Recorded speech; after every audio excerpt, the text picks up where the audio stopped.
He was a black sheep of the family, Mhm. who his dad said he would never amount to anything. Why were you the black sheep? Because you listened to hip hop? Yeah, no. You listened to rap music? You were No, not hood even. or what? Why Make were sure you? talk to in the mic, okay? Yeah, so not exactly. What happened was, growing up, I was the black sheep, meaning I have eight. There's 8 of us. I have 7 brothers and sisters. I'm the oldest son of 8 kids, but I was always a troublemaker growing up. So my mom was supportive, and my dad was. What was negative. trouble in the Palisades? Oh, let's not get into that right now. But the same kind of trouble everyone else gets in, I used to get into trouble the same way. Okay. But I was told by my dad, "You're a loser. You're a quitter. You're a failure. You're never going to amount to anything." So when my parents lost everything, and I heard about our company, which is ACN, and got started about June 3rd of 96, I remember as I was signing up, I said, this will be the first thing that I don't quit. And I'm going to get promoted on stage in front of thousands of people as a vice president. I'm going to call my dad on stage and tell him, I'm not a loser. I'm not a quitter. I'm not a failure. I'm a regional vice president. And my dad and I had stopped speaking about 3 years before, because we just got into a physical argument and stopped speaking. So I remember I said to my dad, I said, I'm sorry for what happened that caused us to stop speaking. I love you.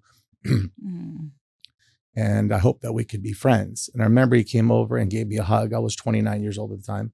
That was the 3rd hug he had given me in 29 years. And as he walked out of this arena full of people, everybody was congratulating him on my promotion. My dad doesn't show emotion, but my mom says when they got out of the arena, my dad started crying. And my mom said, what's the matter? And he said, Jeff didn't have to do all this to prove to me he could be successful, but I'm so proud of him. And I remember, if I hadn't made any money for my first 3 years in the business prior to becoming a vice president, just knowing that he was proud of me would have been worth it.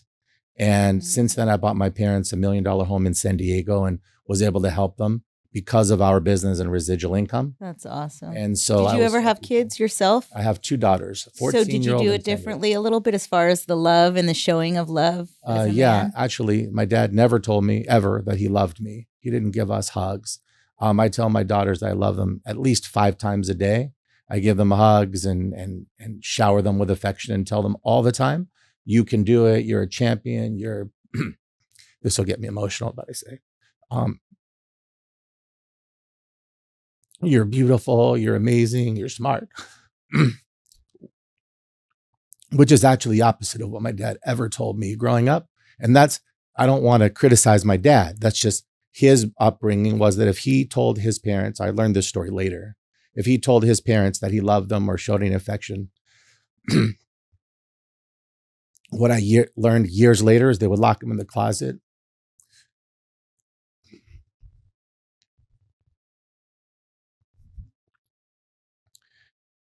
Did that make it easier to forgive for you?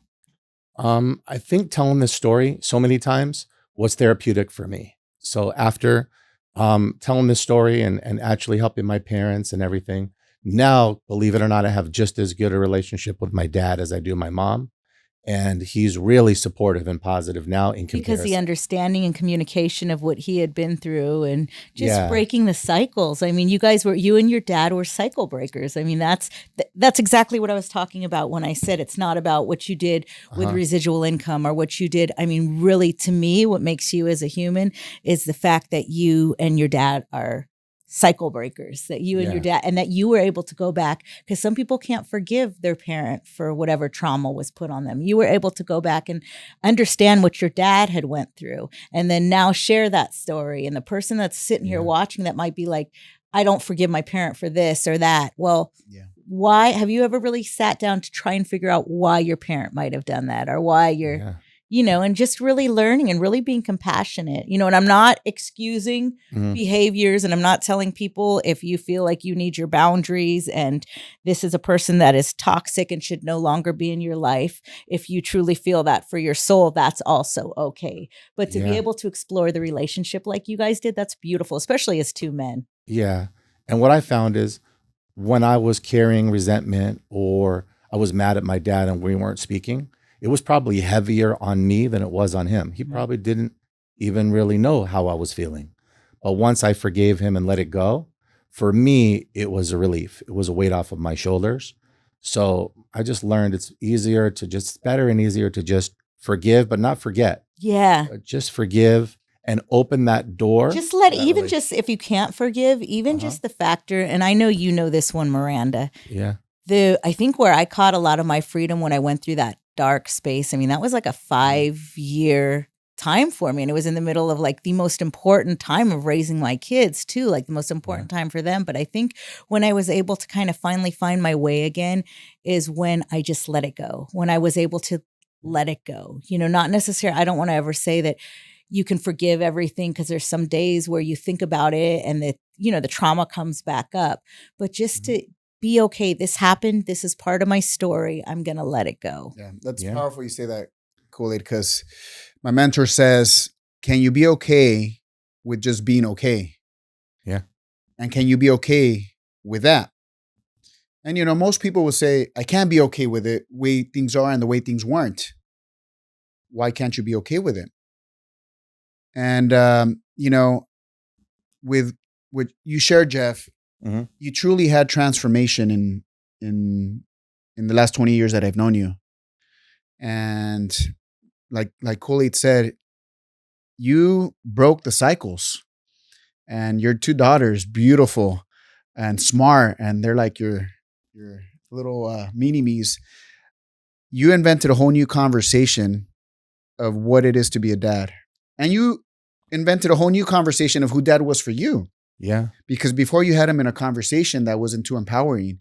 What dad did or he didn't do, he didn't tell you I love you. He didn't give me hugs. You made up this whole conversation. Like for myself, my father has a soccer league. And my dad probably went to maybe like 5 soccer games of mine as a youth. And unconsciously, I was beginning to resent my dad all the way until I was like 19. Because I wanted to be a professional soccer player. And if my dad would have possibly, guided me like the way he guided, and if I got into those what if conversations, it would just like harbor resent. And it wasn't until the similar transformational trainings that we took that allowed me to understand that our parents were not given a manual. They were taught by someone else.